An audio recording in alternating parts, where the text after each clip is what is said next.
This is the Environmental Protection Commission public hearings and regular meeting Wednesday, January 7th, 2026. Before I open the first public hearing, I have two pieces of sad news.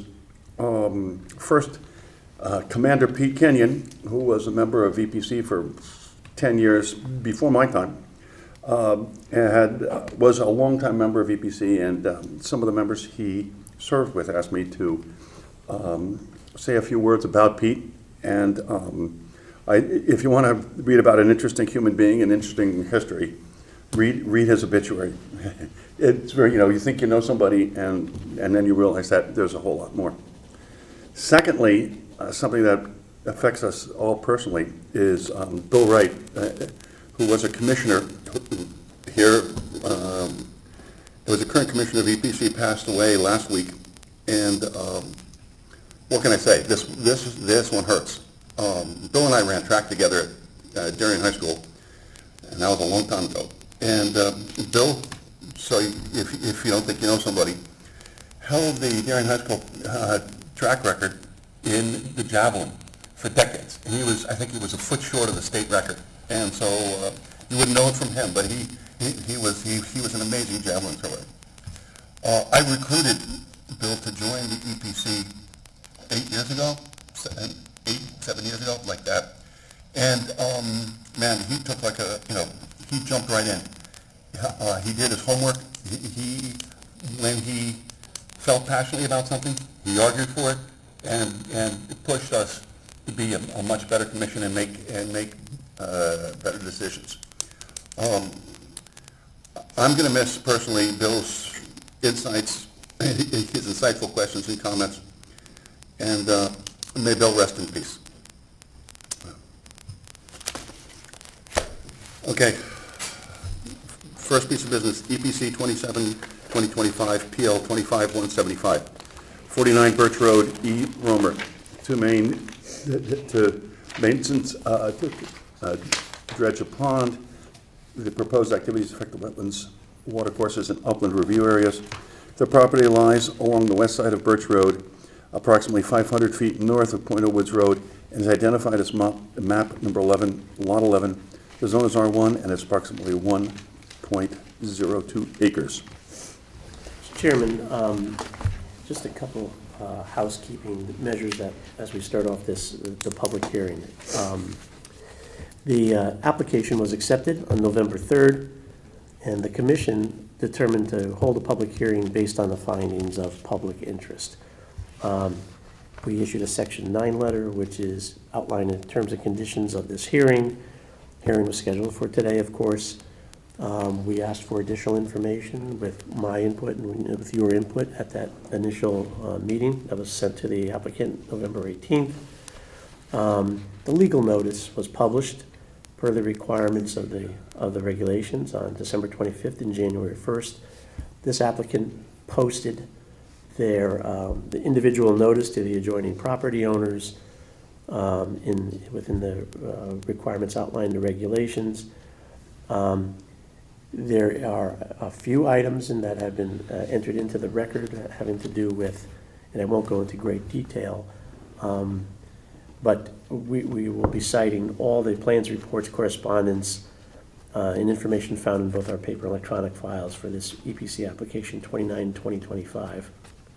I'm sorry, it's for 27-2025. As we move along, we have received from the applicant a request that we open this public hearing and we vote to continue the public hearing into the next meeting in order to allow them to address the issues that were raised by staff and commission members.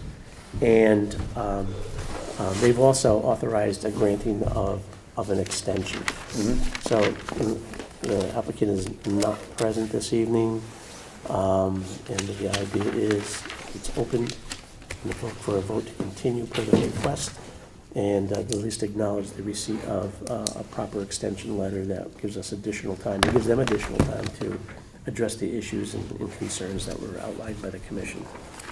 Okay, may I have a motion to continue the public hearing? I make a motion, motion for EPC 27-2025, 49 Birch Road, to continue the public hearing to our next scheduled meeting in February. And second the motion to continue public hearing for 27-2025. All in favor? Thank you. Moving on, EPC 29-2025, PL 25-177, 30 Plymouth Road, S. Jones and S. Jones, to construct a new two-story, two-car garage, attached garage drive, in-ground pool, patio, pergola, drainage, and other related features in a special flood hazard area and proximate to wetlands and watercourses. The property lies along the west side of Plymouth Road, approximately 380 feet north of Shipway Road, and is identified as map number 57, lot 35. The zone is R1, and is approximately 1.291 acres. Mr. Chairman, a few brief housekeeping issues or matters that we should enter into the record, and then I'll offer some brief comments. You also have an agenda summary report that was prepared by me and amended. In the amended portion that I posted it online, it was only for page 1, to some minor Scrivener errors. Like the prior application subject to the public hearing, this application was accepted on November 3rd. This commission determined to hold a public hearing based on the finding of public interest. We offered a Section 9 letter outlining the issues and the terms of this public hearing. Public hearing scheduled for this evening. We requested additional information in a letter dated November 18th. Legal notice that we were required to post had been posted in the Darien Times on December 25th and January 1st. Individual notice was posted by the applicant in accordance with the regulations for the adjoining property owners.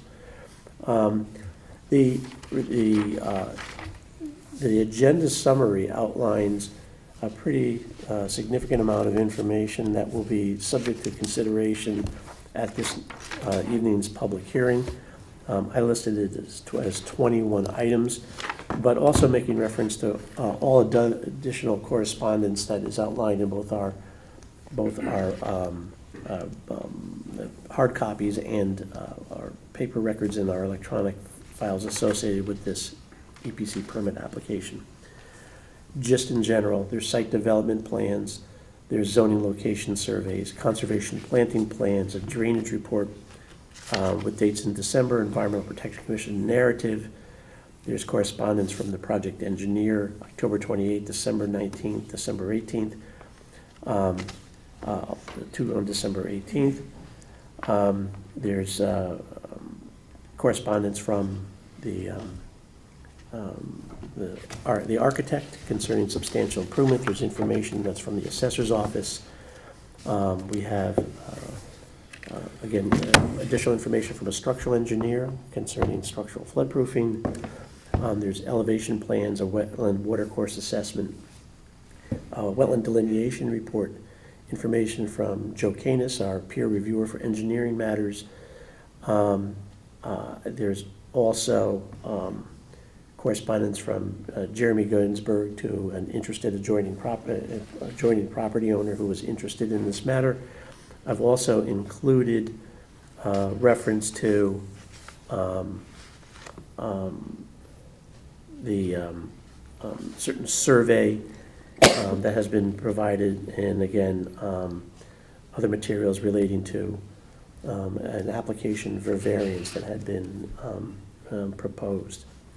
The project is to construct a new two-story attached addition that consists of garage space and storage space at the second level, a driveway expansion, in-ground pool, patio, pergola, drainage, and other related features in the special flood hazard zone. This is and proximate to wetlands and watercourses. The property is currently developed. It supports a single-family dwelling, drive, drainage, play set, sheds, and other related features. served by sanitary sewers and public water.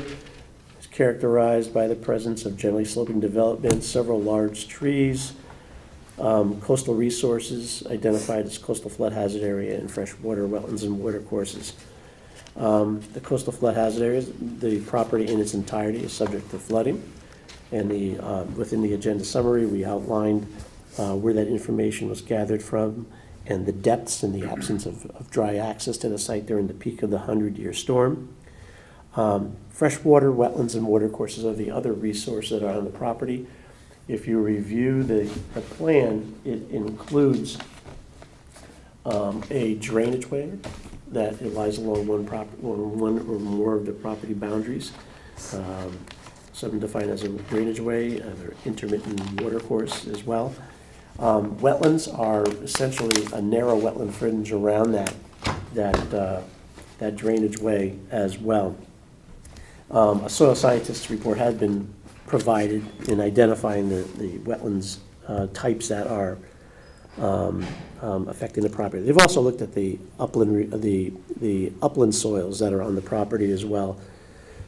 And if you'll note, most of these are indicative of filled portion of being filled or altered. In your package is a more detailed description of the soils and the assessment of the wetland watercourse functions by the project's environmental consultant. I did indicate in this report about a variance request that had been applied for but was unfortunately denied, and having to do with a detaching the garage and other encroachments into the setbacks. I'll let the applicant delve into that further if they choose to. There's also in our file at least a single piece of correspondence from Jeremy Ginsburg and involving the adjoining property owner with answers to questions about setback encroachments under this current application and what the wetland impacts will be. And essentially what Mr. Ginsburg's response says, that's what the EPC is here for. We'll be assessing the potential impacts and drainage adjoining properties and wetlands. So the project itself, and we've discussed it, the two-story, two-car garage, it's the expanded driveway, the in-ground pool, pergolas. Given the nature of the resources and the project itself, applicants are required to demonstrate that it has minimized or avoided wetland watercourse and other resource impacts, utilizes measures to preserve and enhance water quality, address potential drainage impacts, minimize flood impacts, address applicable floodproofing requirements, and provide measures to mitigate for the unavoidable impacts or improve the overall conservation values of the regulated areas and property. And that's, of course, a discussion of alternatives is warranted and appropriate in this. Just a few brief comments on how the project has progressed and how the applicant has addressed issues of concern. Site development plan has been provided. Major project elements such as the garage and in-ground pool lie not less than 27 feet to the wetlands, watercourses, and drainage way. And when I talk about it, they're all in one. Lesser elements such as the proposed driveway and drainage lie no less than 10 feet to wetlands and watercourses in the drainage way. If you've been to the property, it's relatively flat. Overall grade change associated with the project is low. It feels not expected to exceed 1 to 2 feet. Although most of the project area supports lawn grass and ornament, at least one tree of size is expected to be removed as a result of the project. And what I want to get in the record is what the applicant has established as there are no direct inland wetland and watercourse encroachments, but approximately 4,300 square feet of the upland review area and 7,500 square feet of the floodplain are affected. Matters relating to drainage and water quality, a drainage plan has been proposed. The increase in impervious coverage as a result of this development, if left unmitigated, has the potential for adversely impacting drainage and water quality. In response, the project engineer has developed a drainage plan, developing post-construction, management of post-construction conditions, and they have come up with a combination of infiltration devices, infiltration units to accept drainage from one portion of the property, and a kind of a more unique thing that we usually see is essentially a crushed stone filter bed under portions of the driveway. The applicant has concluded, the project engineer, for all storms, all study storms, if constructed in accordance with the design plans as endorsed, there'll be no adverse impact on drainage adjoining properties for all the storms. The peak rates of runoff shall be reduced.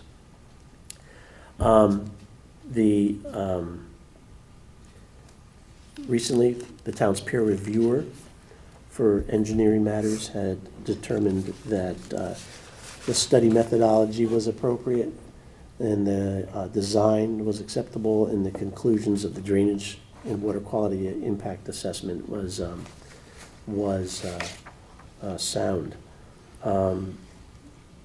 They've also attenuated the water quality volume. Other water quality measures, erosion control plan. There's a temporary and permanent erosion control plan.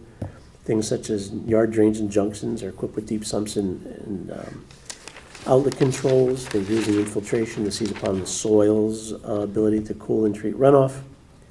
Flood impacts is another important issue under the application. The project engineer has certified that there'll be no adverse impact on the dynamics of the base flood, given the circumstances of its essentially tidal flooding and more ponded waters. It has not essentially, waters with storm waters with velocity. So no rise in flood heights, which is important when they look at this from the flood damage perspective. Or will it damage the dynamics of flood, change the direction, push it in another direction to somebody else's property? A basic flood contingency plan has been provided for the construction and what to do during the time of flood during the construction process. You will note that also in terms of flooding that the project involves an attachment to the existing dwelling. So we must apply the flood-prone area regulations in terms of the cost of the improvements on the dwelling. It's not a substantial improvement. The house was built, in the last 20, 25 years, but it was not built as a flood-proof dwelling. If the cost of this improvements exceeded the 50% of the fair market value of the structure, it would have had to flood-proof the entire dwelling, but that is not the case on this one. It's only about 29%. There has been correspondence put in the file about the ability to flood-proof specific components. And usually that comes before, aside from representative elements under this phase. For instance, they'll be elevating the pool equipment above the base flood, plus a foot. They'll be flood-proofing the pool. They'll be flood-proofing other elements associated with the tank. There's going to be a propane tank that has to be specially designed, etc. The structural engineer has certified that all those things can be done, but certain minor elements have been reflected on the plans that we have at this time. A planting mitigation plan has also been provided to reduce the areas that include lawn, to filter runoff, improve conservation values. Those plans prepared by a landscape architect provides for the removal of non-native invasives by hand, the removal of accumulated debris from that little channel and watercourse, which is an important element of not only this application, but several other applications that this commission has looked at involving properties in this area. There's a boulder demarcation feature that's going to be added within that narrow space along the edge of watercourse. And plantings include trees, shrubs, and ground covers that have been defined as natives. They've also added our standard notes having to do with substitutions, use of deer repellents that are not synthetic, and applying organic land use practices. They're also doing some tree protection as well. The applicant will delve into some of the alternatives that they've explored in coming up with this project. Again, there will be some reference to the variance proposal, but in how I put into the record those plans that showed what they had proposed, and then how with this proposal where they made it more consistent with the zoning regulations, the changes that are impactful on not only setbacks, they've taken out the setbacks, but also the regulated areas. Essentially, the orientation of that garage space has changed, requiring expansion of the driveway and different approaches. But I will let the applicant delve into that. I'm available for questions. I just wanted to get the basics into the record, and we can go from there. Good evening. I'm Patrick Scher, project engineer with Redness and Mead, professional engineer licensed in the state of Connecticut. Redness and Mead is providing civil engineering services to Simon Jones, who's here today, the homeowner. We also have Bill Kenny, our environmental consultant, and Mark Sorosiak, the landscape architect.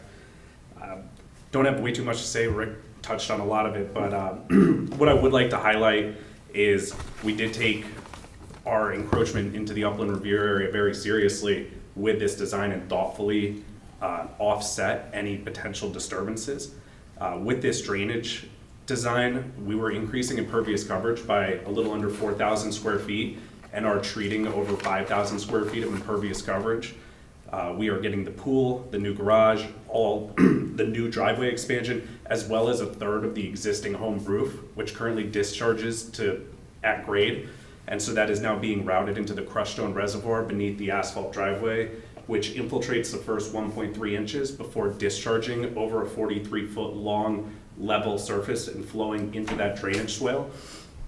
So we believe that this is a marked improvement over current stormwater conditions where the entire site today just drains freely with no pre-treatment at all. We are mitigating peak flows through the 100-year storm as well. We also took advantage of the planting plan to help enhance this buffer as well. Currently, when you go out there, you see manicured lawn up to the edge of the swale, and then the swale itself has got invasive species, is a little overgrown in places. And now we're proposing a 10-foot wide planted buffer along the entirety of the northern property line with the boulder demarcation to keep this a low-mow meadow type environment. We are removing one tree from the upland review area, but planting 5 new trees. So we really took advantage of this buffer to also help mitigate any potential impacts. And it really ends up being being a net improvement for the current wetland when you look at what's out there today. As Rick mentioned, we did look at alternatives. The first one was we did go before ZBA with a orientation. The garage was detached right here and oriented to the east. So you saw that there was a more minimal driveway expansion. Unfortunately, we were denied. So we come to you with our current plan and with this robust planting plan, with this robust drainage design to mitigate this in the closer driveway itself. When I know it was a previous discussion when you accepted the application about orienting the garage to the east while it remained attached to the building. And we did look at it, and the functionality with the existing garage bays, it is just not very desirable. And it also results in when you've got cars backing out of the new bays themselves, it requires us to push the driveway out in this direction in order to facilitate this movement backing out and then coming around. And it does encroach onto these new, the roots of these 3 existing trees right here, one of which is in the upland review area. So one of our concerns was to not potentially negatively impact these existing trees that we would like to preserve through construction. Other than that, I'm open to questions, to answer any of the questions. What do you mean affects the roots? So when you see these, so this is a turning movement out, so if you have these cars backing out, so right here where you see my cursor is the existing driveway. And so this whole driveway would now push out into potentially the root zones of this 24-inch maple, 12-inch cherry, and this other one as well. And then we also then pull this driveway down more in this direction.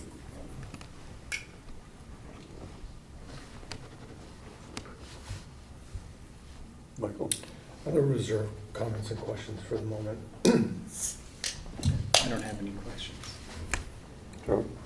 I'm all good. I don't have any questions or comments at the time. Thank you for explaining. I had a question about, you had mentioned, that it was sort of a cumbersome design, and I was just wondering why that was, but I think I understand now. So thank you for explaining that. You also mentioned that currently there's, I believe, I don't know if you said it, but you said that the roof just drains to grade, so there's not currently any existing drainage structures on the site. That's Is that correct. correct? Okay.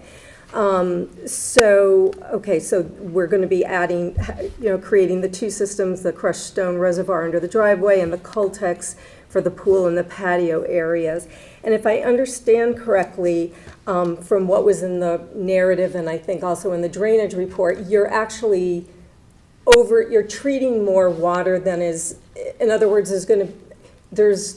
you're treating more water than you actually have to. So for neighbors, for example, who might be concerned about runoff onto their property, the detention systems that are being proposed will actually make less runoff than what it currently exists. Is that correct? That is correct. So the new drainage manual does require you now to account for a potential pool patio. Right. So that is built into there. But what I did is, if that pool patio were ever built, it would just actually be disconnected impervious flowing across the lawn. So we ended up picking up more of the roof to offset that. So we picked up, I can't speak off the top, but an extra 1,000 square feet of impervious coverage, and most of that coming from, you can see right here, we have the pipe picking up, these are the existing roof leaders. So it's this whole half of the house and then this half of that side of it. So we picked up this extra roof, which does provide water quality treatment, attenuates the peak flows through the 100-year storm, and that's just nice to help remove any debris from the water before it discharges to the wetland. It also helps dissipate the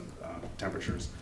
Could you just also tell us what the size of the pool is? It didn't seem to have a sizing on the site plan. Do you have a number off the top of your head?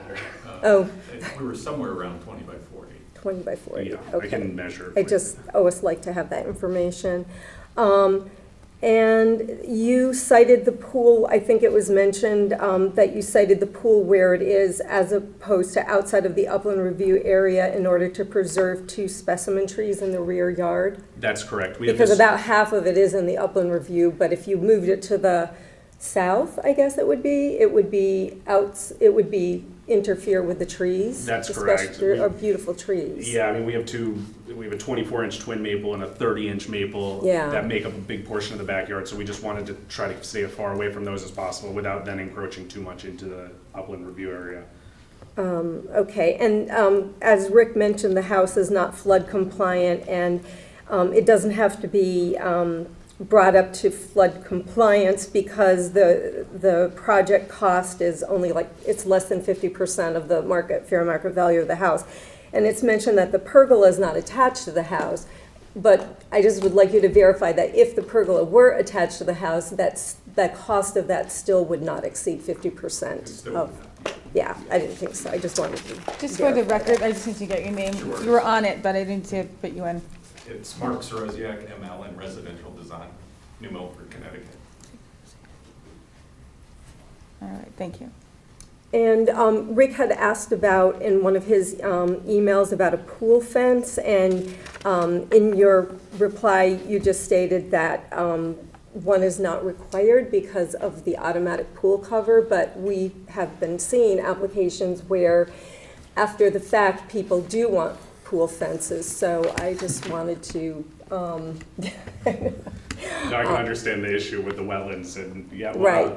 I don't think that's the intention at this point, but we will, if it comes up, we will make sure we come before the commission. Right, because Of course, yeah. we've also seen a lot of cases where, we go out and look at properties and we see unpermitted fences, because sometimes people think, oh, well, a fence, I can put that up, I don't need, I just want to kind of, reinforce that if there is a desire for a fence at some point, they would have to come back to the commission for approval for that. And I like the planting plan is good. It looks like it's the whole length of the property from the east to the west along that drainage ditch. Yes. And I liked all the comments on the planting plan about, true natives. If there were substitutions, there's also going to be true natives. Only organic land care practices and fertilizers and deer repellent and so forth, and removal of non-native invasives by hand. So that was good. And let's see if I have any other notes. The operations and maintenance plan is good, and I think that's all I have. In the operations and maintenance plan, is it your practice to make mention that the pool water should not be drained into the wetlands area? That is not, I don't think that is mentioned in our maintenance plan, but we can easily update that to include that. That's something we should carry Good going point. forward as well. That's a good comment. Thank you. That Yeah. applies to Yeah, no, everybody you deal with, because, yeah, exactly. I use the same template, so I'll make sure it carries over to the next one as well. Absolutely. Thank you. Okay. I'll get back to you, Michael. Are you ready, or? I'm ready for my questions. What is so I'm trying to understand this. Are you using Belgian block as curbing for the driveway? Yes, Okay, so you have an elevation of 6 foot to, like, let's say the farthest northerly edge of the drive. mhm, And then you're showing top of curbing at 6.75. So is that 0.75 of a foot would be the elevation of the top of curb? yes, So that would be 9 inches. yes. How tall is a jumbo Belgian block? Oh, well, grade is sloping up from that 6 contour, so. But you're only, okay, so 7 inches is the block, or 5 inches is the block, and the delta is the grade. Yeah, the way it's gonna end up, because these are all flush curbs along this driveway, so the way this is gonna look is you have conventional asphalt up to a 1 foot wide gravel strip that abuts the whole north side. So water will flow into it, fill up the crushed stone reservoir, and then once it overtops, the crushed stone slopes slightly. You have a Belgian block curb along the back of it that's gonna be dead flat, and water is gonna be allowed to bubble over it, and that back of curb is gonna be flush with grade right behind it. So then it's just gonna flow directly onto lawn and down into the So the drainage. block, is the block like this or the block like that? From the asphalt to the, doesn't really, if this is the asphalt, Yeah, that is this the grade a little higher up, or is it? the opposite. So it's the opposite. the asphalt's gonna be 3 inches higher than the top of the Belgian block, and then the Belgian block's gonna be flush with grade on the And other this is side. your apron this is outboard or inboard to the drive? The, Asphalt Belgian block apron. oh, no, it goes asphalt, crushed stone, Belgian block. And how do you, that's interesting. So that's what I was trying to get. I Oh, can because see there's how- not an edge restraint between the asphalt and the crushed stone? Yeah, what's gonna happen to the driveway? That's a good question, and that's something we can think about. You're gonna destroy the driveway. Yeah, so what we might have to do is We just saved you some I money. hope the owner's listening here. and I could work on that detail with Mark, but we were also discussing about abutting, instead of using crushed stone, actually using porous pavers, so you have a more stable surface in the crushed stone, which will serve the same purpose, but. Is that only along the northerly, let's see, the northerly and the western, well, it's only 2 sides really, right? It's the northerly side and then the northwesterly side? Correct, it's basically from this top of curb 6.75 to this one right over here, 6.75 Oh, is the whole, it's 43 feet long, I think. What's the distance from, let's just say, at some point, just approximately, what's the distance from the driveway curb to the wetland line? I think it was 13 feet, but let me measure that.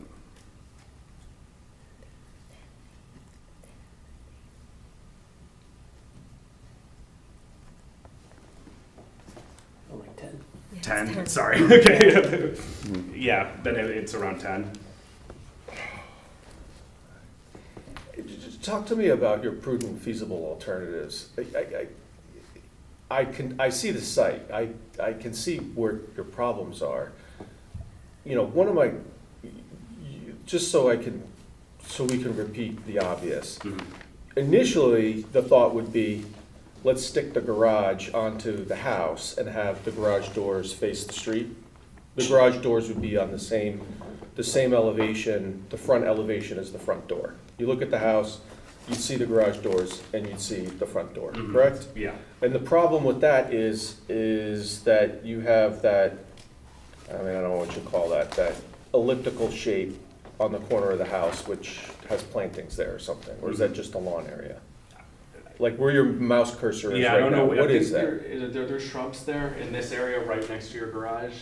Oh, yeah. Yeah, there's shrubs there, and then the way you'd have these, you'd have the two bays here is directly abutting, and then yeah, you would have to cut across there, take out those shrubs. It was just So what do you mean, I think this is the part I'm missing. When you're all done, total, how many garage bays does this house have? 4. Right. Can you just point where the other 2 garage bays So we are? have the existing 2 right here that face north, and then in Yes. that alternative scenario, you'd have 2 right here that faced east. So they'd be crowding each other right in that weird perpendicular in that corner. And does the new garage, does the second floor serve double duty for like recreation, or It's purely storage. it's purely storage? This is my general thought, is we've had applications come before the commission where we're adding accessory structures or pools and patios, and we've gone well beyond the upland review area, and we're in very close proximity to the actual wetland. This is a prime example where the development is materially into the wetland. Into the upland review area. Well, it's in the upland, well, no, the upland, let me rephrase that. The upland review area divides the garage 50-50 at an angle, correct? Okay, so how much of a percentage is that garage in the upland review area? Let's just call it 50% by Yeah. eyeball, right? All right, I get that, I'm okay with that. But now, now we have the driveway, which is, it's still in the upland review area, but it's extraordinarily close to the actual 10 wetland. feet, yeah. Yeah, 10 feet we're 10 feet. Which is gonna be filled with the plantings, correct? Yeah, a huge Yeah, it's not buffer, gonna be a just meadow mix lawn. and native plantings. No, I understand. I'm just, and the site's tight, so I'm sure, Redness and Mead does a good job of trying to find ways to make things fit, because you have exceptional applications with very thoughtful designs. We're not designing your plans for you. I would just say, in general, I have concern with something like that being so With the close. driveway being Yeah. close. I do. It is 10 feet. 10 feet is very close, okay? I mean, there's certain boundaries I personally have when I look at an application, there was one that was 4 feet, and I was like, I don't care what it is.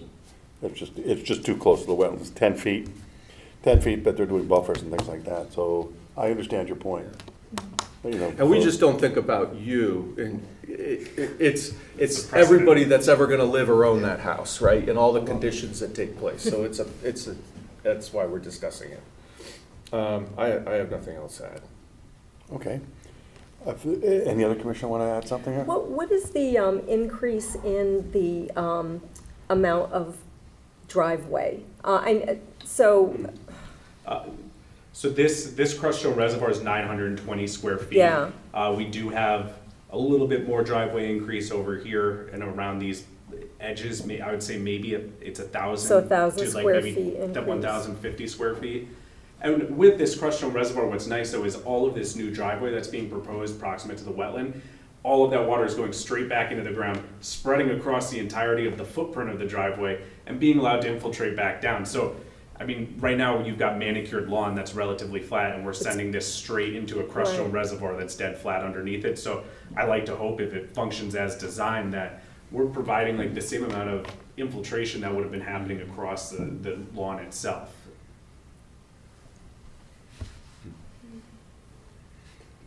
Anybody else here? Okay, then I'm going to open up to the public. Is there a member of the public that would like to have questions or comments on this application? Nobody? Going twice? 3 times? Somebody else speaking? I guess not. Yeah. Okay. I guess not. I guess there's no, all right. I guess the next step is to close the public hearing. Yeah, sure. So I make a motion to close the hearing for EPC-292025, 30 Plymouth Road. Second motion to close the public hearing, 29-2025. On favor? Okay. Rick, I think you have enough to, How do you fuel a house? How do you fuel it? Is it propane or is it oil? Oil right now, I got a heat pump. Where are the fill tanks on the house? Where's the oil tank? Yeah, where's the fill pipe on the house?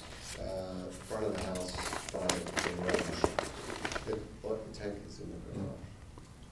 We just by the old garage. Yeah. Okay, thank you very Make sure your much. whistle works. Okay. Have that checked regularly. Thank you very much. Okay. Moving on to new business, EPC 01-2026, PL 25-197. 1 Pilgrim Road, R. Griswold, C. Griswold, to construct a pool house, expand patios, construct walls, install drainage, and implement other related activities within close proximity to wetlands and watercourses. The property lies along the east side of Pilgrim Road, 700 feet south of Stephen Mather Road, and is identified as map number 1, lot number 19. The zone is R2 and is approximately 2.002 acres. Mr. Chairman, this application has made its way to the agenda this evening. To acknowledge its receipt, start the statutory time clock, to solicit your initial comments and make a determination as to the necessity of a public hearing to Have we seen 1 Pilgrim Road before? You know, I don't know. I'd have to. Yeah, why don't you look and at see. I do that as a matter of. Okay, no, practice. I know that, but because I think we have, and so that would be relevant information for the commissioners to go back and take a look at the old application, make sure it's, So there is an existing pool there, an existing patio there. It's just to construct this pool house and construct walls, install drainage and other related facilities. okay.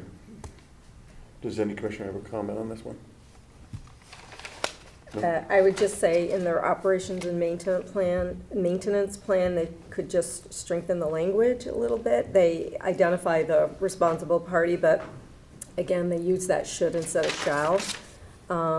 And, you know, they have a planting plan, but, you know, I would like to see the notes added for the typical things that we're concerned about, the limiting substitutions to true natives, non-synthetic deer repellents, and so forth.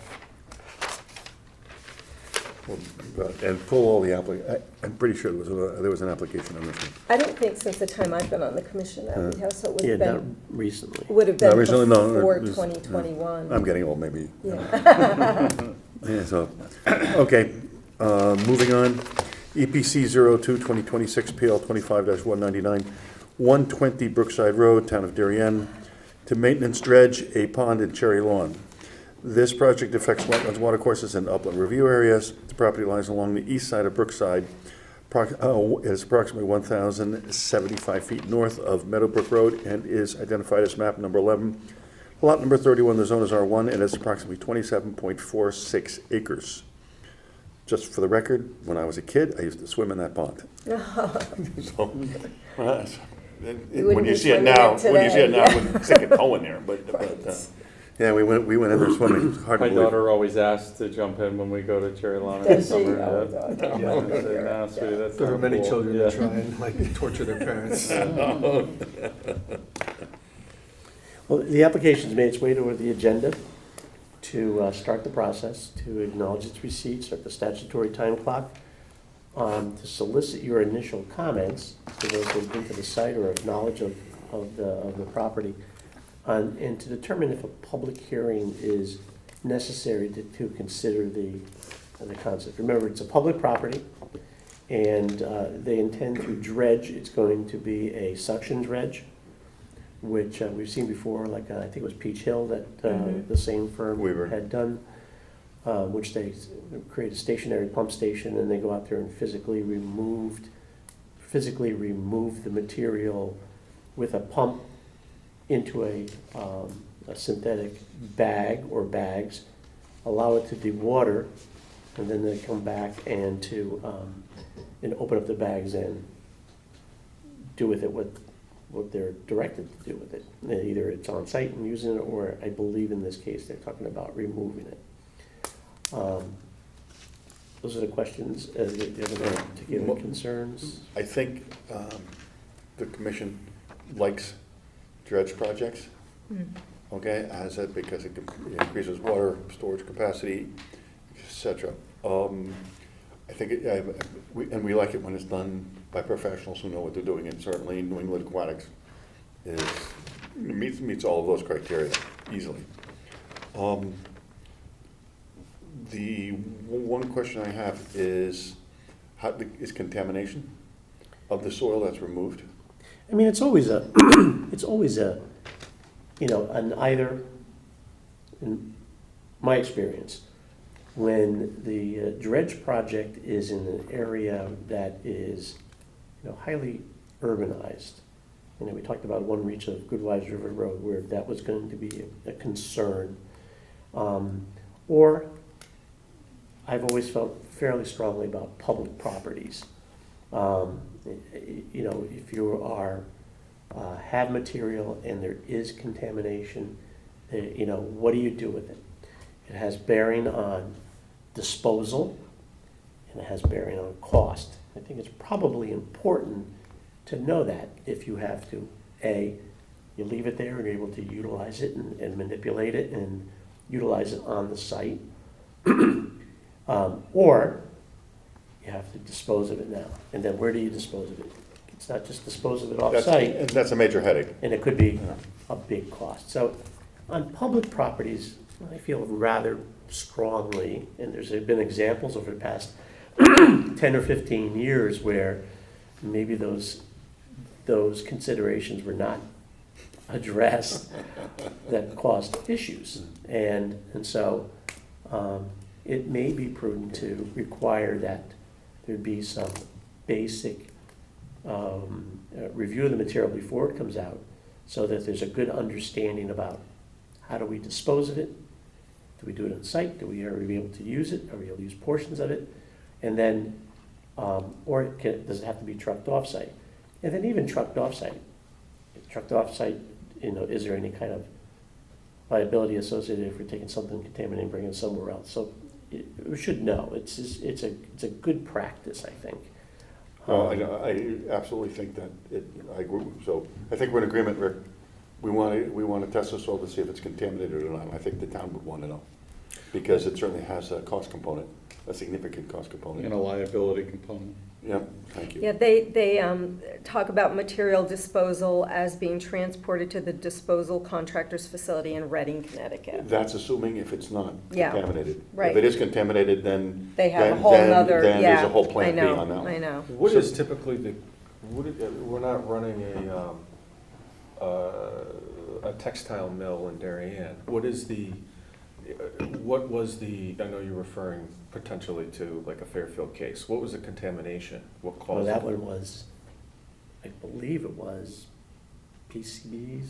I'm not even, I have to go back. It was a and look. chemical runoff from like somebody manufacturing. Oh, there was something? also a mixing of material at the transfer station there with things that were contaminated, but then it got dispersed to various properties at great cost, and then part of it was incorporate it into a town project and it cause contamination of that Yeah, size. right, we go and dredge the Cherry Lawn Pond, and then we haul it over to the town dump, and then everybody shovels it into their barrels and puts it in their flower Well, beds. I get it. no, I don't think, no, I think we're only, we want to know. Yeah, right. Okay, I know, I'm right. just curious, we're drawing the line, we're saying, hey, if it's private property, chances are there aren't PCBs in it, right?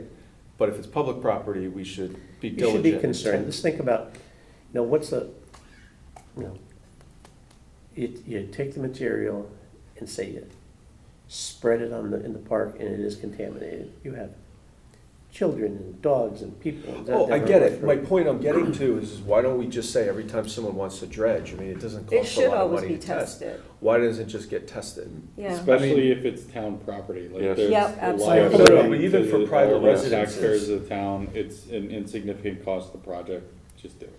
As I said, I was I'd agree. always of the opinion that if it's like urban development, like this reach of Goodwise River that we've Right. talked about in the past, where it comes off the street and comes off the parking lot, and has been doing that for 50 or 60 or 70 years, that's probably a good time to do it. If it's in the middle of, North Darien and in space that is been woodland for 150 years, maybe you don't have to do it then. Yeah, but this is a public park. But- This is, But And there's I a hold. water this course is a that public comes park, I hold the down. town Yeah. to a higher standard, if you will, Well, I think- because of the liability issues here we're talking about. I think you, Okay, I think we it's agree. always important to Okay. to do that in public No, you're missing my properties. point. My question is it so insignificant to have the soils tested when someone says, hey, I wanna go dredge? Why does it just unilaterally, everybody just test the soil before you go dredge it? Yeah, Well, I think it's disagree with cost that. as well. I could have an oil tank that, I mean, look, I'm making a serious point. Everybody that owns an oil tank that's been buried, and I've purchased houses before with buried oil tanks, there's holes in the bottom of those oil tanks, there's cracks in them, and the soil is like the clay is the stopgate, and that's just, there was a big one on One LaForge 15 years ago. They built a house on a tiny lot, and they found out that oil tank had contaminated like 4 abutting properties, and it was ugly. It was ugly. It was bad. It was like no one wanted to be in that position. So I'm just thinking, hey, fertilizer isn't necessarily going to contaminate soils where you can't just pull it's nitrogen, you can pull it up and let it air out on the lawn. Parking lot, like the parking lots can't be, over the period of time, can't be so bad that you'd have that level of contamination. Right. Maybe, I don't know. But I'm just saying, hey, if I gotta pay a soil scientist $300 to take a shovel of silt and tell me if there's PCBs in it, why doesn't everybody just do that? I'm not It's saying, not gonna hey, be a soil there's science, it's gonna be, there's gonna be a testing facility that will have to take that under controlled conditions, and they test it for basic parameters for contamination. No, I think we've beaten this one to death.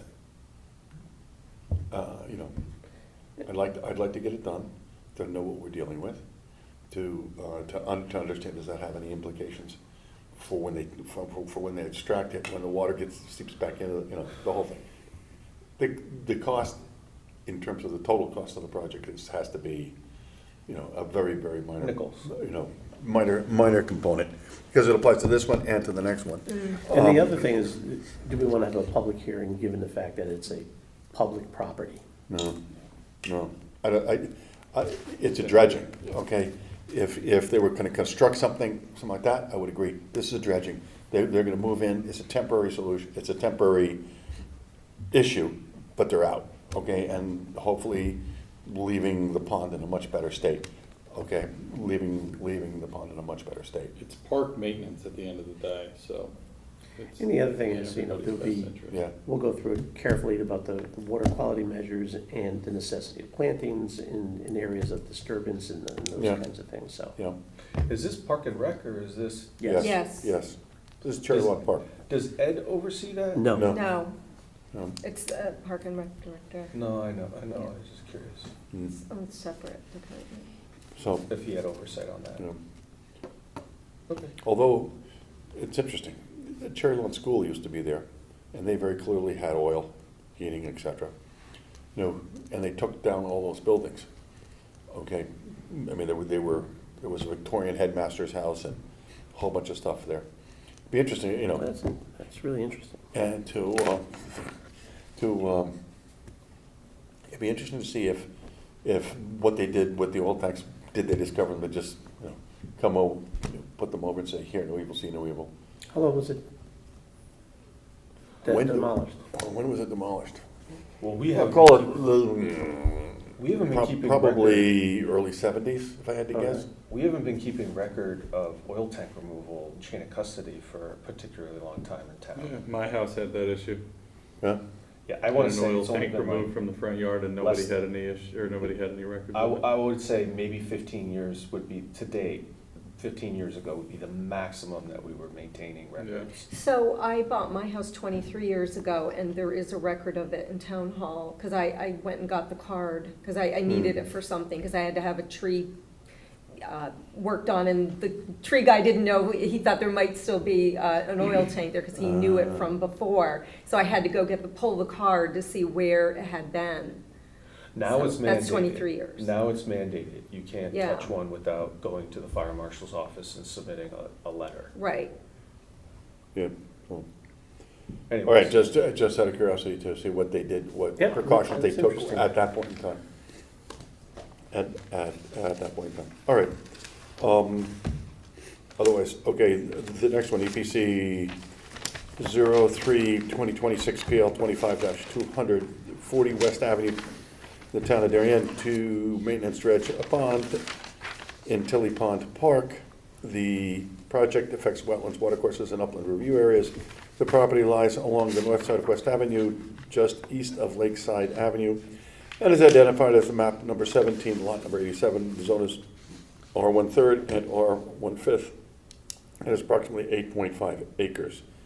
I guess it's the same thing. Chairman, same thing, here, start the statutory time clock. You know, you solicit your initial comments, and it's just really the same thing in terms of the The chemical testing? testing and. Now, is there a survey there that we feel is adequate that maps out the? I mean, they have a, I think they utilized a prior plan, was like a proposed plan. Mhm. I haven't scrutinized yet if they have a good adequate mapping of all the wetlands that are on that Mhm. particular site or not, but that's, if it's not clearly shown, then perhaps they should update the survey. Okay, well, if you feel it's adequate, you feel it's adequate. Okay, I trust you on that one. I have a question on the dredging of these, called like town parks. How often is it done?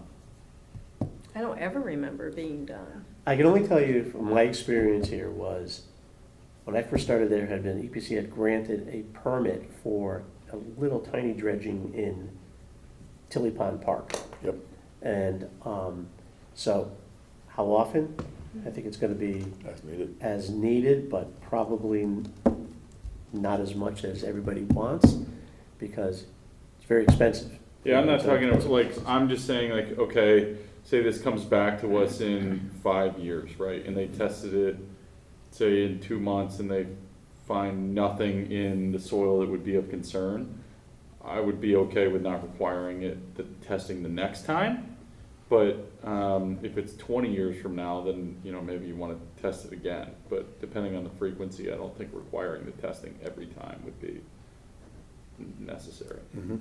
But there is, well, at least for the Cherry Lawn Pond, there is a stream that feeds it. Sure. So there's all these abutting houses north, upstream of the pond. 53 Birch Road. Right, so who knows what, I mean, Yeah. just hypothetically, who knows what people, I mean, Yeah, that's resi, so that's, Right, but people, No, I get it. The people oil tanks, sometimes et put stuff cetera. down storm drains, Yeah. people sometimes But use let's things get it like this to tested. just, Yeah. No, I think we When should they test. come back yeah, when it to comes back. re-dredge, I'm not gonna be. No, So I'm not gonna be here, you're young enough to be here. Well- So Don't forget, you can Tilly go back Pond and say, I also remember it. comes to stream yeah.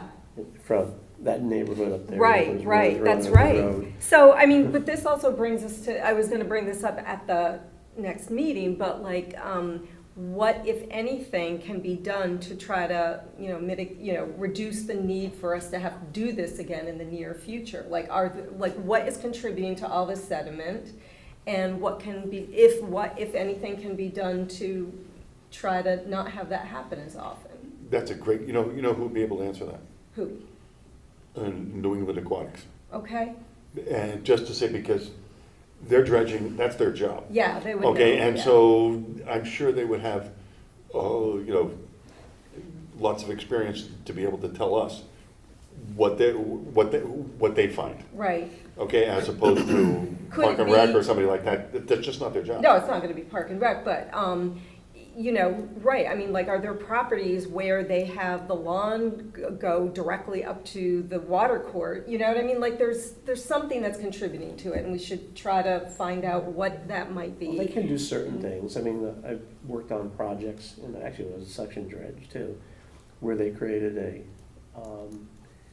and this, Tilly Pond also has a little series of little ponds. Mhm. So they accumulate, they're almost like sediment basins before it comes to the Yeah. large pond. Right. And that kind of gets exceeded and fills a large pond as well, and the water slows down and drops the sediment See, out. I thought that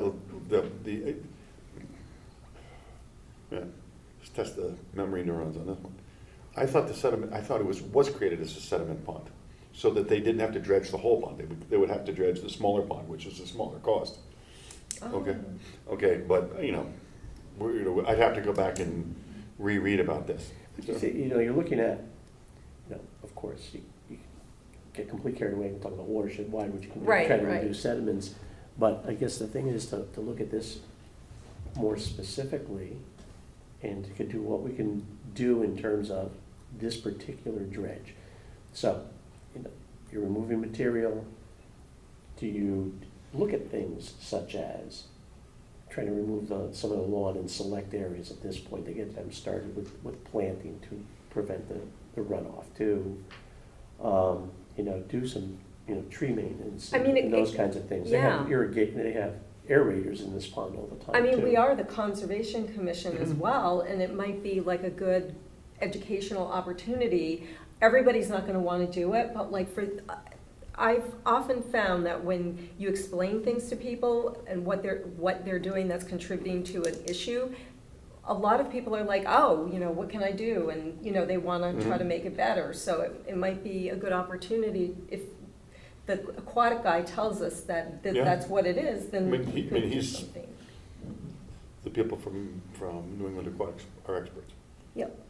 So I would take them at their word, And so. then also you can reduce your treatments, So- because I think they also Yeah, treat So- they yeah. treat them with Why- herbicides. Why Right. did the applications come, did Parks and Rec say, hey, Tilly Pond, we want to have more ice for ice skating? Why did You can't they- ice skate on that little. I'm making a joke. Why did they submit the application? What caused them to come to us to say we want to dredge it? I can tell you, just in my time here, there's a lot of interest, and even, I would say, even to the level of complaints about smells and algae and, all things that are attributed often to very shallow waters and heating up in the summer, and, Loss of wildlife. so we have, I think they're being responsive to come up with something that is, I'm sure it's more the aesthetics and, making it a diamond in that area as opposed to something that's less than a diamond Right, in that okay. area. Okay, So, gotcha. All right, so I think we all agree no What public happens to hearing. all the fish in the pond? You just suck them up? No, you didn't read the description of how I they missed- do it? I missed that. Okay. Okay, no, we're It good. don't, yeah, I'll no. read it. They're on it. They know how to do it. I don't think this is their first pond dredging. Right. No, the wildlife is not harmed because they concentrate in one little area, and it gives the wildlife a chance to scoot to another area, and then they move it to another area, and then, I just know there was a guy in town with a really big garbage can that caught like a really big fish and was able to get it back in Tilly Pond, so. No, anyway, that's the main pond. This is the small pond. I know, okay, never mind. We'll get a whole explanation, Well, Michael, it could be when the guy issues of comes all the in. guys on Robin Hood Lane. Could be, yeah. All right, moving on to old business. EPC 17-2025, PL 25-93, 53 Birch Road.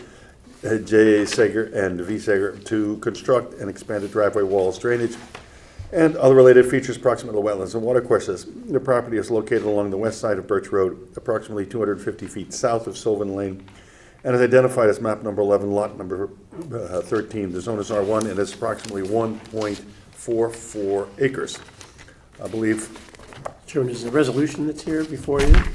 The Environmental Protection Commission considered this in the June, September, November, and December meetings, and considered important information relative to resource impacts, not only non-wetlands and watercourses, but tree resources. They looked at alternatives in great depth. Pretty significant changes were made as a result of the commission's interaction. Planting plans have been provided. The drainage and water quality elements have been addressed. And as a result of those extensive discussions, I generated a resolution for your consideration tonight. Any questions or comments on the resolution? No? No? Carolyn? I make a motion to approve EPC 17-2025, 53 Birch Road. Second motion to approve the permit to conduct regulated activities, 17-2025. All in favor? Thank you. Moving on. EPC 23-2025, PL 25-152, 10 Holly Lane. K. Rosenberry and S. Rosenberry to construct an in-ground pool, spa, patio, drainage, and other related features in a special flood hazard area approximate to the wetlands and watercourses. The property lies along the west side of Holly Lane, approximately 700 feet north of Middlesex Road, and is identified as map number 9, lot numbers 150. The zone is R1 and is approximately 1.19 acres. Mr. Chairman, you described the application. This was the subject of a public hearing. The commission had accepted this proposal back in October, decided to have a public hearing based on a determination that they've been based on a finding that the activities may have a significant impact on wetlands and watercourses and it would be in the public interest. The hearing was held on December 3rd. It was also closed on December 3rd. A great deal of information had been provided on resource impacts, drainage impact, water quality measures to attenuate those potential impacts. Extensive landscaping has been done, and there was a great deal of information and time spent on this whole discussion of alternatives in doing the project in the most reasonable manner specified. It's in the floodplain as well, so there are going to be some floodproofing requirements that will be applied at some point, but at the closure of the hearing, I was directed to generate a resolution for your consideration. Any questions or comments on the resolution? No. No? Carolyn? I make a motion to approve EPC 23-2025 for activity in a regulated areas at 10 Holly Lane. Second that motion on 23-2025. All in favor? Thank you.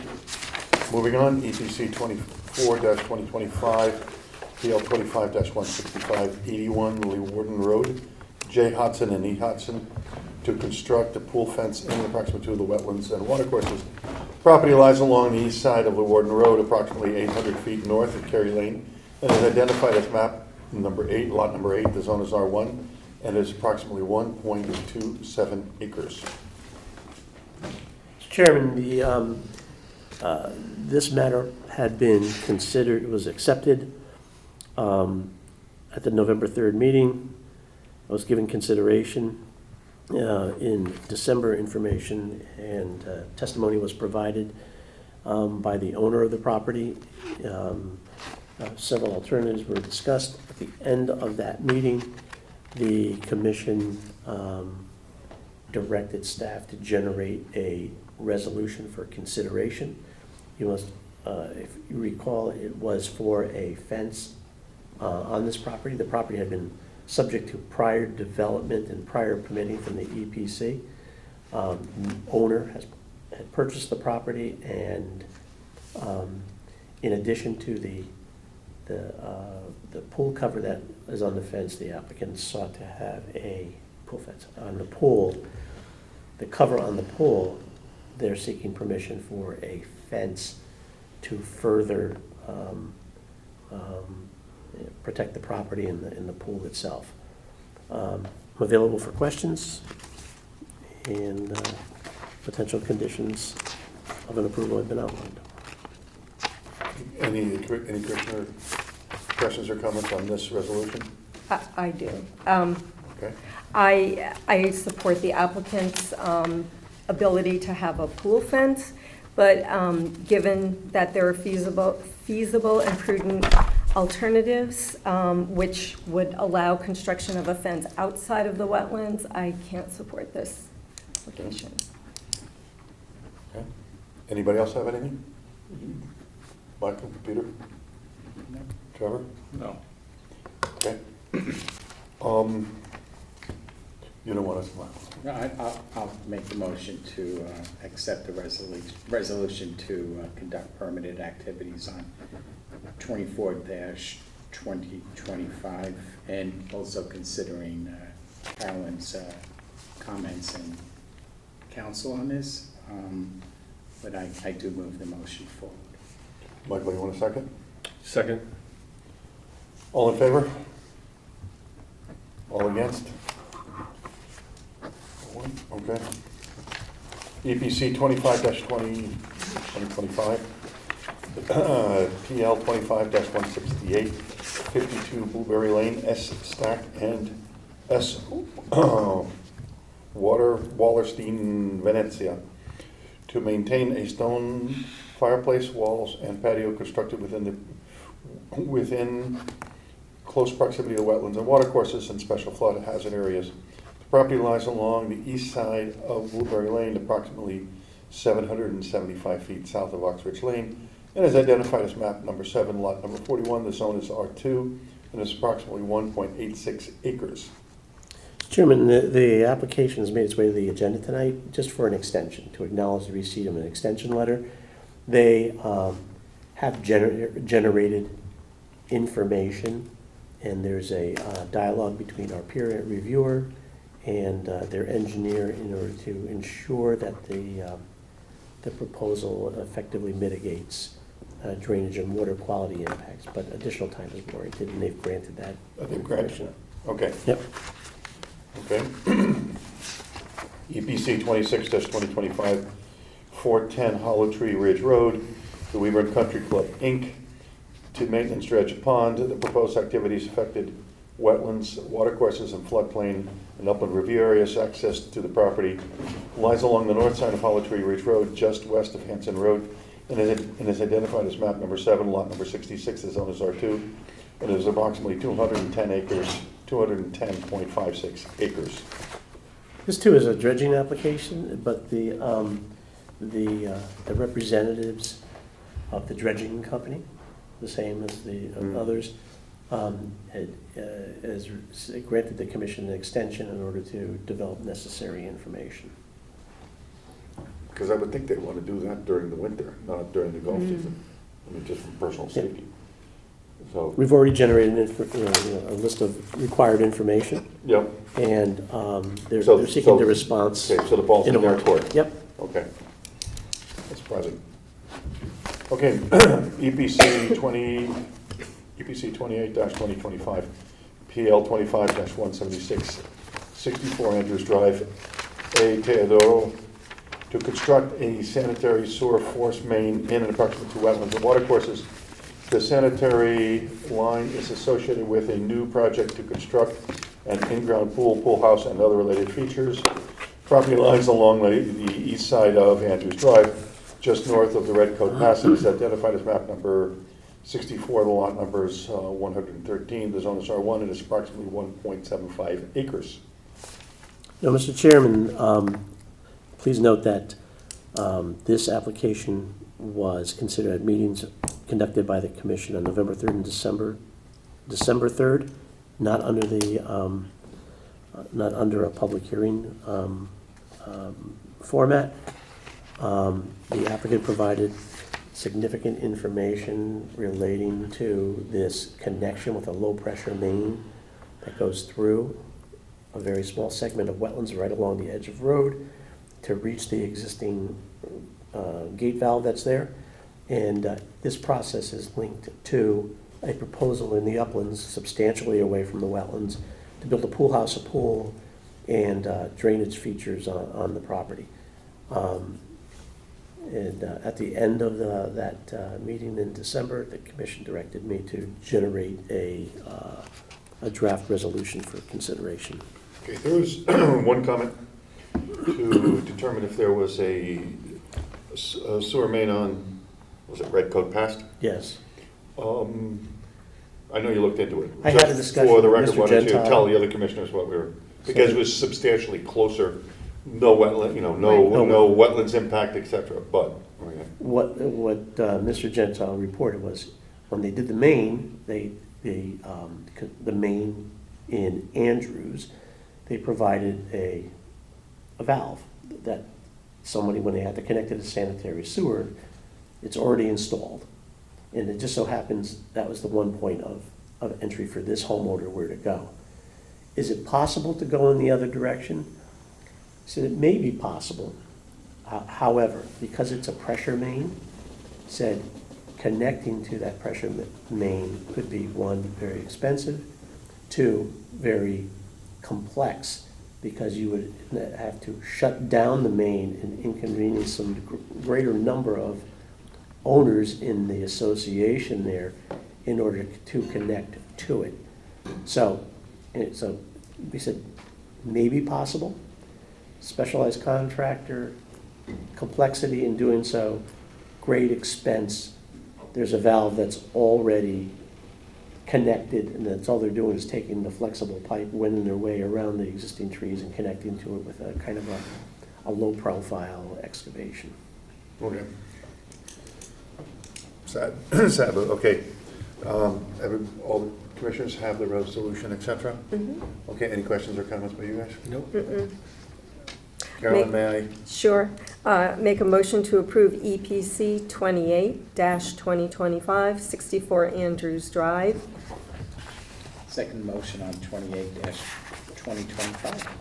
All in favor? Approval of minutes. Commissioners have received a draft of the December 3rd, 2025 public hearing and regular meeting. Any questions or comments on this one? I copied you on, I just had little Okay. Jim Millard comments. I mean, Jim Millard punctuation and so forth. Jim Millard comments, that's a great one. Yeah. That I'm going to use again. Thank you very much. Agent approvals, EPC. Well, we need a Oh, motion. yeah. Oh, sorry, I'm sorry. Make a motion to approve the minutes from the December 3rd, 2025 public hearing and regular meeting of the EPC. And second motion to approve those minutes from December 3rd. All in favor? Great. Agent approvals, EPC 30-2025, PL 25-185, 471 Mansfield Avenue Missionary Society, Inc., AKA the Episcopal Church in Darien, the Commons, to demolish an existing residential structure, abandoned septic system, fill and regrade within close proximity to wetlands and watercourses, Stony Brook. The property lies along the west side of Mansfield Avenue, approximately 1,200 feet north of Half Mile Road, and is identified as map number 2, lot number 35.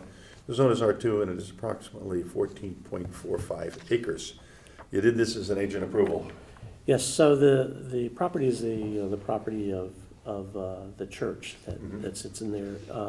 This is a precursor to a possible future development, subdivision and future development of the parcel. The applicant has supplied an application to demolish the existing residence and to abandon the existing septic system that lies within our regulated areas.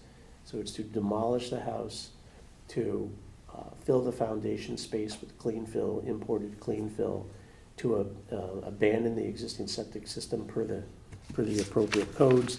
They're utilizing erosion controls to protect it, and then they're going to stabilize the space until such time that the new development can be developed and considered. Again, it was just a stabilization, no increases in impervious coverage, just grades are being restored, no loss of tree loss as a result. About 3,400 square feet of the upland review area is expected to be temporarily affected by the construction, and therefore it's qualified as an agent approval, given the fact that the activity are no greater than a minimum impact on wetlands and watercourses. Yeah, anybody have any questions or comments? No, I'm okay with this, cool. Okay, other business. Motor vehicle vanity license plate to support wetlands protection, restoration, and education. Mr. Chairman, I put in your package is our sister agency in the town of Fairfield.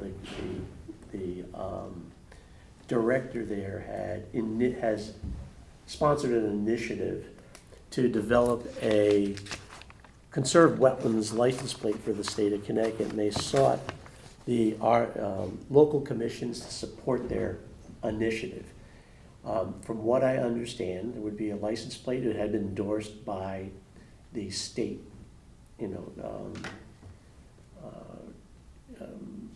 The vanity plates? yes, endorsed by the wetland scientists. They had a little competition, which one they thought would be most appropriate. But the idea being is for educational purposes, to allow people to, call out to, conserve wetlands, and the funds generated from the sale of the plates supposedly are focused and directed to conservation causes and considerations. And so Mr. Bishop asked for our support. I conferred with them, I conferred with some of the adjoining communities, what they had done. I generated a letter and wanted to, if you want to support it, we can take a vote and say we support it, and then we can, if you What want are the to. other communities doing exactly? Are they writing a similar letter? Yes, I included Stanford's letter. Okay. That was included. This is very similar to the Save the Sound plate that was apparently the most sought-after vanity plate in Connecticut for some period of time. It's a small effort, but still an effort at that. And I don't know if you had the opportunity to look through the letter, if there's any changes that you wanted to it, or wanted to reinforce it, or... I was unaware that we did not already have a conservation plate in Connecticut. It's conserve wetlands, that's what it is. There's apparently a lot of different plates. Conservation plates? No. Well, the different plates in ones like general. Save the Sound, as an example. Save the Sound is the one that... No, I know, but in Connecticut, how many conservation plates exist today? Oh, I don't know, but there's no conserved wetlands plates. That's Right, what it is. okay, all right. Well, I'm sure we could get types of license plates in Connecticut. I did. If you There's go one on that says onto the Pizza the State that I just saw. conserved pizza, Wait, No, it says Connecticut's the a- Pizza State for on the bottom. Connecticut? Yes. Connecticut. Because of Mystic New Haven. Pizza? no, Oh, New Haven oh. pizza. Yeah. But again, Haven't seen that one. if you are, I've only seen one. I haven't seen any of those yet. It was on a pretty sweet new Ford Bronco. Oh. So I was like, yeah. Well, I don't know if you had an opportunity, if there's any changes, or if you want to take a look at it, let me know, and then we'll have Eric endorse it, and so if I kind of. Do I need kind a of vote short on and this? sweet. Or is there, Oh, we could do a vote on it, I suppose. all right. Guys, Support the letter as proposed. support the letter as proposed? You guys okay? Yeah, I second the motion to support the letter as proposed. Yeah, okay, all in favor? Okay, good, I'll sign it then. I didn't want to do anything like that without. Should they put Phragmites on there? Will this be Phragmites? Well, I think, They kind of do look, Yeah, no, they those are have- cattails. they have cattails, and they I- have some, Those are cattails. Love cattails. so, How, and from a practical standpoint, how does that work? Like, if someone wants one, do you have to surrender your existing license Yes. plate? Oh, you do, you don't, so you can't, like, And you gotta pay a fee. yeah, I know that, but, Recurring revenue. you can't keep your own number and everything, you have to, like, you know. I It's mean, a I don't whole new know. registration. No, yeah, you'd have to get a new plate. You get a new New plate, plate, but, yeah. you know, I don't know, I think- it could be a, do we know what the cost is gonna be, or? no, I think they, It's probably the same cost as all the other vanity plates. Correct. Okay. it was like I looked it up, some of the vanity plates were like $100 or something. Yeah, okay. Yeah.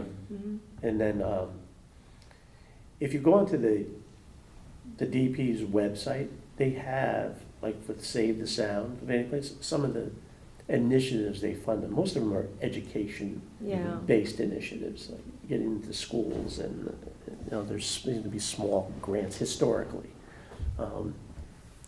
I mean, this could be a good thing, because I feel like, you know, in talking to people, people often don't really understand what wetlands are, or like the importance of them, like they think, oh, wetlands, you know, like it's always like a, you know, like a liability, you know. I get that all day. Right. Are you kidding? Yes. That's why we're here. Only only So- in Darien. Why not, like, try to help people to understand the importance of wetlands and the important function that they serve, and why it's important to protect them. We'll even chip in and pay for Rick's license to. I'll take one pizza. EPC commish one. Come here, finish one. Anyway, motion to adjourn? Motion to adjourn the meeting, the public hearing and regular meeting of the EPC on January 7th, 2026. Second the motion to adjourn. All in favor? Good night, Channel 79. Thank you, everyone.